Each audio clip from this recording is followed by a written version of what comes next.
Assalamualaikum warahmatullahi wabarakatuh. Kembali lagi bersama saya kuliah di mata kuliah Psikologi Belajar. Pada kesempatan kali ini saya akan menyampaikan tema terkait peran psikologi dalam pembelajaran. Pertama saya awali dengan pengertian bahwa psikologi pembelajaran adalah ilmu yang mempelajari perilaku peserta didik dalam proses belajar. Perlu kita ketahui bersama bahwa uh, siswa yang kita ajar itu memiliki beragam karakter. Ada yang pendiam, ada yang aktif, ada yang cerdas, ada yang biasa saja, ada yang mungkin kurang cerdas, atau jangan kita katakan sebagai orang yang anak yang bodoh, tapi mereka kurang cerdas begitu ya, kurang kurang belum sampai pada level pintar gitu. Jadi banyaknya perilaku yang semacam ini menunjukkan adanya karakter yang berbeda-beda.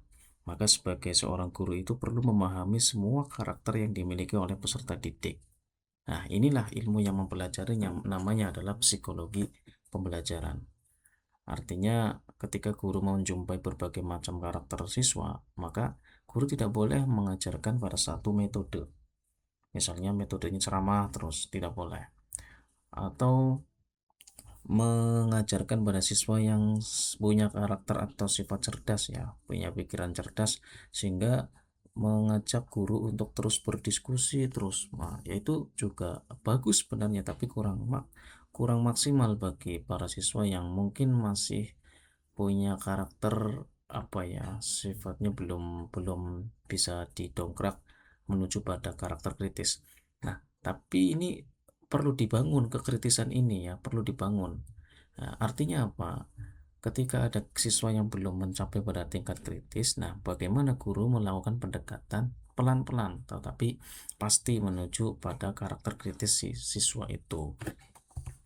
Nah, psikologi pembelajaran itu membantu guru memahami siswa. Ya, itu kan tadi yang saya katakan bahwa ada siswa yang masih pendiam, tapi sebenarnya dia itu dituntut untuk cerdas, dituntut untuk memiliki perilaku yang bijak begitu. Nah, tetapi mereka belum sampai kepada arah sana. Maka dari itu guru itu perlu melakukan pendekatan. Nah, memahami apa yang ingin dibutuhkan oleh siswa itu apa begitu ya. Guru harus tahu tentang hal itu. Psikologi pembelajaran itu menjelaskan bagaimana siswa itu belajar, ya, kemudian menjadi dasar dalam merancang pembelajaran. Nah, ketika guru sudah tahu karakternya beragam, maka guru harus merancang pembelajaran yang baik, yang bisa diterima oleh semua siswanya. Berat ya, tugas guru itu memang ya berat begitu ya. Tapi berat pun itu adalah tugas yang sangat mulia. Nah, tujuan psikologi pembelajaran itu memahami karakteristik peserta didik, membantu guru memilih metode yang tepat tadi yang saya katakan ya. Kira-kira anak-anak di jam 11 ya hampir pulang itu kan ya, eh, pada suasana yang sudah cukup lelah, itu kira-kira metode apa yang paling tepat untuk mereka semua. Nah, bisa guru mungkin menggunakan metode role playing ya, menggunakan metode bermain kelas ya. Jadi untuk menghilangkan suasana bosan di dalam kelas, meningkatkan motivasi belajar. Nah, jelas dengan adanya metode yang beragam atau cara penyampaian materi yang beragam, ini bisa meningkatkan motivasi belajar siswa, menciptakan pembelajaran yang efektif dan menyenangkan ya. Jadi guru itu memang harus punya karakter yang bisa memberikan apa ya, banyak kesenangan dan kenyamanan kepada siswanya. Jadi guru tidak boleh kaku ya, baik dari ucapannya ataupun wajahnya nggak boleh kaku ya. Wajahnya itu harus ceria walaupun mungkin hatinya atau pikirannya penuh dengan kegalauan ya, tapi kalau bisa itu kegalauan itu jangan sampai dimunculkan ya dalam wujud nyata di hadapan siswa, karena itu akan menjadi apa ya, contoh bagi mereka. Guru itu adalah role model ya. Kalau modelnya cemberut ya, bisa jadi anak didiknya cemberut ya. Bahkan itu role model yang bersifat secara batiniah ya. Ya, role model yang sering dicontoh oleh siswa itu adalah role model yang sifatnya fisik atau menggunakan apa penampilan-penampilan fisik begitulah ya, dari segi pakaiannya mungkin itu akan dicontoh oleh anak didiknya ya.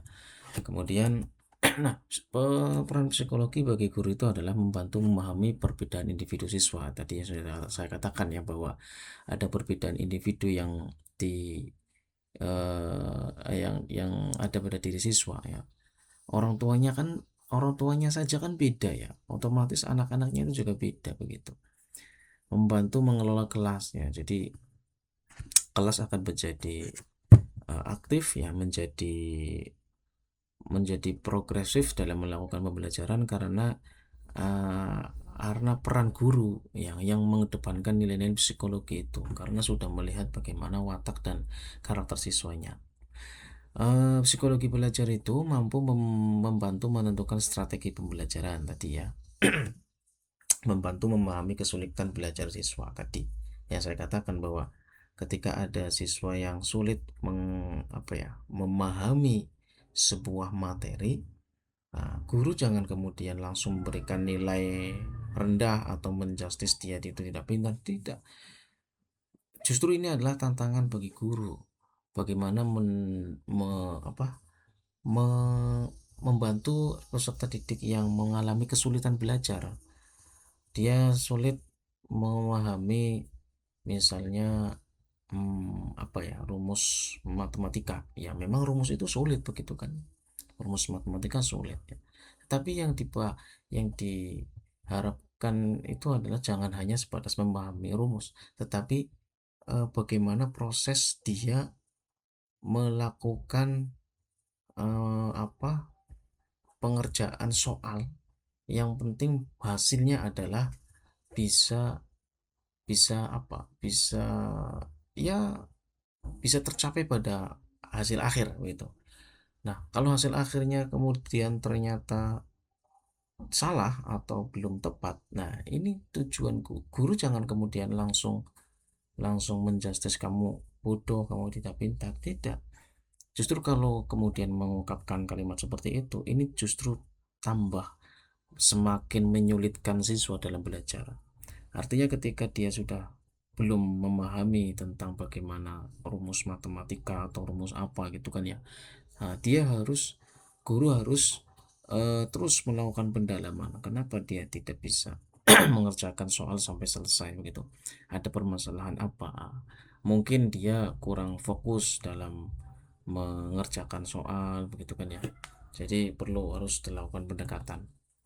Nah, bagi siswa, psikologi ini penting ya, karena membantu meningkatkan motivasi belajar, membantu memahami cara belajar yang tepat gitu, membantu meningkatkan kepercayaan diri. Jadi dengan adanya peran psikologi ya, guru memahami psikologi siswa itu bisa menjadikan siswa itu percaya diri. Wah, saya senang ketika diajar oleh guru itu, karena dia tidak hanya mengajar saja, tapi memberikan motivasi ya, mampu memberikan peluang untuk saya yang sifatnya sebagai seorang pendiam, tetapi tetap terus diajak komunikasi, tetap diarahkan supaya menjadi siswa yang ya punya bakat dan potensi yang perlu dimunculkan begitu ya. Jadi itulah hebatnya kita memahami ilmu psikologi terhadap siswa. Jadi ada beberapa teori yang berkaitan dengan psikologi belajar, yaitu pertama adalah teori behavioristik. Nah, teori behavioristik itu, ini secara singkat saya buatkan skema seperti itu ya. Anda bisa membaca atau melihat referensi di buku manapun begitu, bahwa teori behavioristik itu teori yang memahami tentang perubahan perilaku. Salah satu contoh tokohnya yang terkenal itu adalah ada Skinner ya, atau Watson itu kan ya. Jadi guru pandai dalam memberikan uh, respon gitu ya. Jadi kaitannya teori ini itu adalah ada teori yang berkaitan dengan stimulus dan respon. Guru memberikan rangsangan kepada siswa, misalnya ya, memberikan soal, kemudian siswa menjawab dengan benar gitu. Guru memberikan pujian, wah kamu hebat sekali, hasil karya senimu ini sangat indah, ini bisa dipamerkan di sebuah pagelaran seni misalnya, wah ini kan keren ya. Jadi siswa semakin rajin belajar dengan adanya pujian semacam itu. Inilah yang disebut dengan teori behavioristik. Jadi memuji siswa dalam rangka supaya mereka itu terpancing. Ya, ini kan dalam rang ilmu pemberian psikologi ya, ilmu yang mengembangkan daya daya potensi siswa ya, secara psikologis dibedah ya, supaya mereka itu mampu melakukan peningkatan dari segi belajar. Kemudian ada teori kognitif ya. Teori kognitif itu teori yang mengedepankan bagaimana proses berpikir. Jadi tadi yang saya katakan, ketika ada siswa yang sulit mengerjakan soal matematika karena kesulitan menghafalkan rumus, itu jangan dijustis kemudian dia sebagai orang yang bodoh, tapi lihat dulu bagaimana prosesnya. 1-2 kali mungkin dia masih gagal. Nah, ke dalam kegagalan itu guru tidak boleh menjustis dia itu tidak pintar langsung. Tetapi ada proses. Guru memang harus mendampingi berkali-kali bagaimana supaya dia itu bisa menghasilkan sesuatu yang goal yang bagus gitu ya. Jadi ada proses berpikir, walaupun itu harus berulang-ulang begitu. Ya gitu ya. Kemudian yang ketiga adalah ada teori humanistik begitu ya. Teori yang mengedepankan bagaimana pengembangan diri. Jadi semua siswa itu punya apa ya? Punya bakat, minat yang terpendam begitu ya. Itu guru harus bisa memahami bakat dan minat seorang siswa itu. Kemudian ketika sudah diketahui, dia membantu siswa itu untuk mengembangkan dirinya. Jadi ini ada apa ya, guru memotret bagaimana emosional siswa ya, kepribadian siswa, kepercayaannya, karakteristiknya ya. Guru contohnya misalnya guru memberi kesempatan siswa untuk berpendapat. Coba menurut kamu terkait dengan proses terjadinya bencana alam itu apa ya? Bagaimana pendapat kamu? Kemudian eh, guru bertanya seperti ini itu salah satu metode mem, apa, mengangkat kemampuan siswa. Artinya guru berarti menaruh perhatian kepada siswa tersebut bahwa siswa itu pasti bisa menjawab. Nah, begitu. Dengan adanya metode pertanyaan seperti itu kepada siswa, artinya guru menaruh percaya kepada siswa tersebut. Ketika sudah menaruh percaya, apapun jawaban dari siswa itu dengan narasi yang baik atau yang masih pas-pasan, itu harus diapresiasi. Nah, ini ya humanistik begitu. Kemudian yang terakhir ada teori konstruktivistik. Itu teori yang dicetuskan oleh tokoh yang terkenal, diantaranya Jean Piaget atau Vygotsky ya.